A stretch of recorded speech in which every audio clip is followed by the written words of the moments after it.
Evcol. A psychopath. The following report to Middlefab office. Harrington and Woolley. Report to Middlefab office. Harrington and Woolley.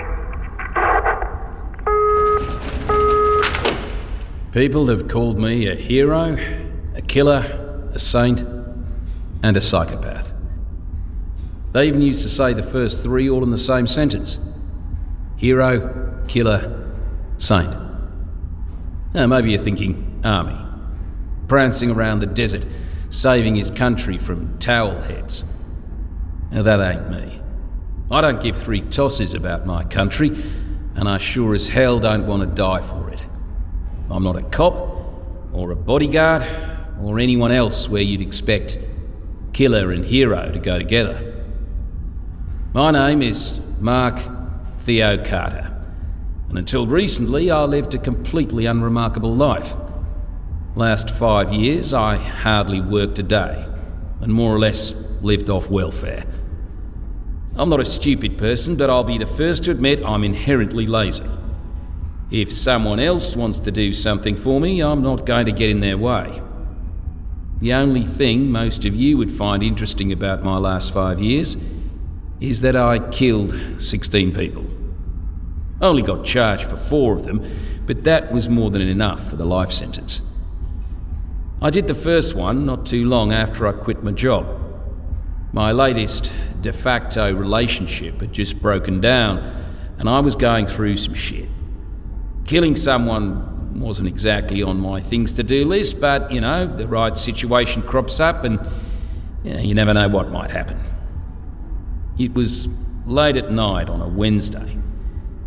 There I was, walking through Hyde Park, when I came across what looks like a couple of teenagers having a root. And not many people go in the dark spots around here, but I always walk in a direct line to where I want to go. And when I get closer, I see the guy has his hand clamped down on the girl's mouth, and there's something glinting in the lamplight. He sees me and he freaks a bit, holding what I can now see as a knife at her throat. "Fuck off or I cut the bitch," he says. What a charmer. I keep walking towards him. She can't move her head, but her terrified eyes fix on me. He gives me that second and last warning bullshit, so I say to him, "You ever done this before, boy? You're holding that little butter knife like you're ready to spread some Vegemite on your toast." I'm real close now. I can see he's still got his pants on. "If you don't mind me getting here a little messy, I can show you a trick or two with your Swiss Army." The guy stares at me. He recognises a stronger male. The girl's so scared she can't move a muscle, let alone work up the breath for a good scream. I crouch down beside her and look the guy straight in the eyes. He's curious, so he hands me the knife. I feel this overpowering hatred take control of me.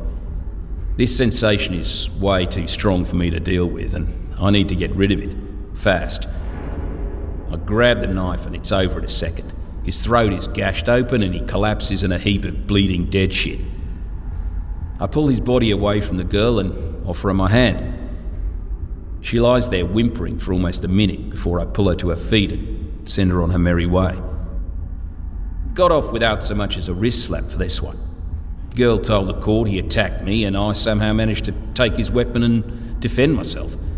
Media called me a hero and the girl's family were ready to bloody knight me. The second guy didn't get me quite the same reception. It was an accident, but he's one of the 4 I was charged for icing. I'd been helping my brother out, loading electronics into his store at 3 a.m. Drove off when I was done, but came back 10 minutes later because I forgot my wallet. Now there's this guy in there, stuffing cameras into a garbage bag. "Oi," I said, and he spins around to find my fist breaking his nose. I thought it'd be over in 2 seconds, but this guy was tough. He hit me right back and we ended up on the floor. I rolled on top of him and grabbed a fistful of his Fabio hair, made it real easy to smash his head into the ground. It was years later before they pinned it on me. Maybe if I hadn't have done him, I might not have got life. Before my trial, the shrinks all agreed I was a psychopath. Now, most people wouldn't have the first clue what this is.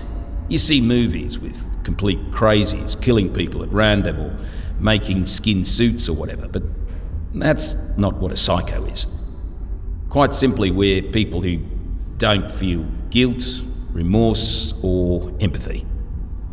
That's the biggest distinction between me and you. It doesn't mean we're naturally wired to kill or that we enjoy it or seek it out. We just don't feel anything when it happens. It's like having a cup of tea. Oh, what's that look on your faces? I know you all came here to feel superior, but it's a little early for your holier-than-thou act to start. I was a saint for the first 28 years of my life, you know. Didn't hardly hurt a fly. The rapist set me off, and it was only after him that I killed people. In my early 20s, I actually worked at a charity helping the poor. I volunteered one evening a week at an animal shelter, and I was a lifeguard. I never felt anything for any of these causes, but your intellect and your emotions are quite separate things. So I did what I thought was right, even though I didn't get the thrill of do-goodery all you would have. The third guy was on a train. He was listening to that awful fucking doof-doof music real loud on his phone and using his keys to graffiti the walls. The kid was getting under my skin, so I pushed him in the shoulder and told him to cut that shit out. He said, "Don't touch me, cunt," and kept at it. I don't like being called names, so I took his keys and put them out the nearest window. He took a swipe at my face, and a minute later, I've choked the little dick to death. 4, 5, and 6 were all in a similar fashion. Young fuck-up type guys doing something antisocial in my face who didn't like it when I told them to stop. Pretty easy to finish what they started with me. Had one guy blow smoke in my face and put his cigarette out of my arm when I told him off for it. I actually enjoyed icing him. Okay, I know what you're thinking. This is where the line's no longer blurry.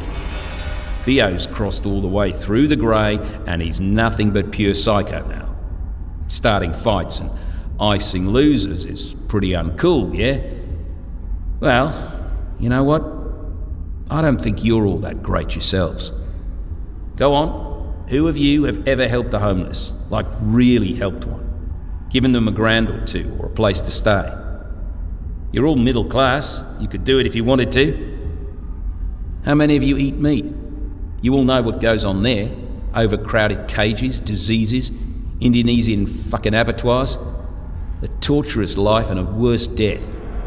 But you turn a blind eye because it tastes good, right? Look at your clothes. Child labour, slave wages. You say you care, but you're still wearing the shit. Me? I'm a psychopath. I have a physiological reason not to give a toss about the above inhumanity we're all a part of. Don't you reckon that makes you kind of worse than me? Anyway, you all didn't come to find out how miserable you are. This is your Psych 101 with Theo Carter and his 16 victims. 7 was drunk and picked a fight with me, which I well and truly won.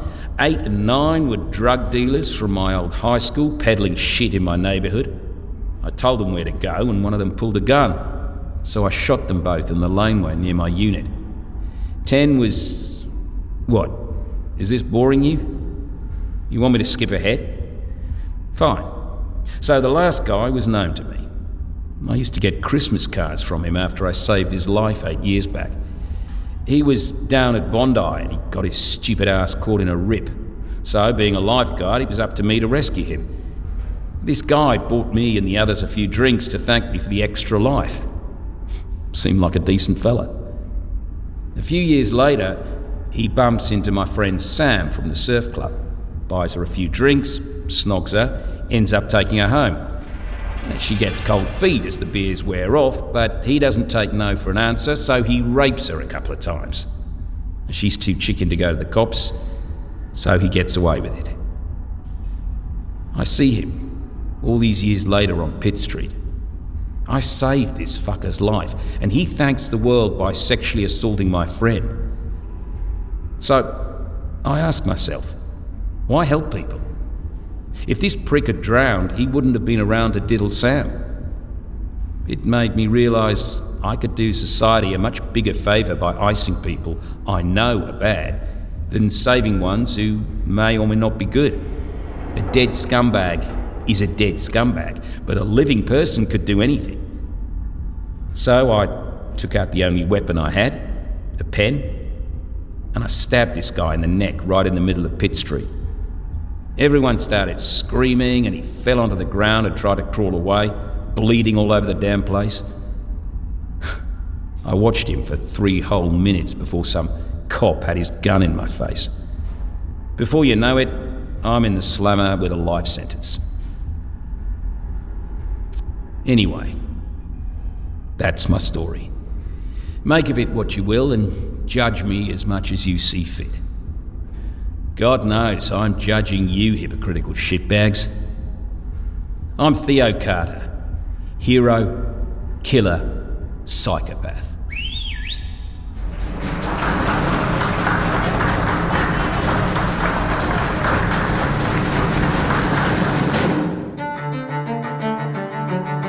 This was an Evcol Entertainment production, a part of the Masquerade series of monologues, featuring the voice talent of Will Harrison-Wallace.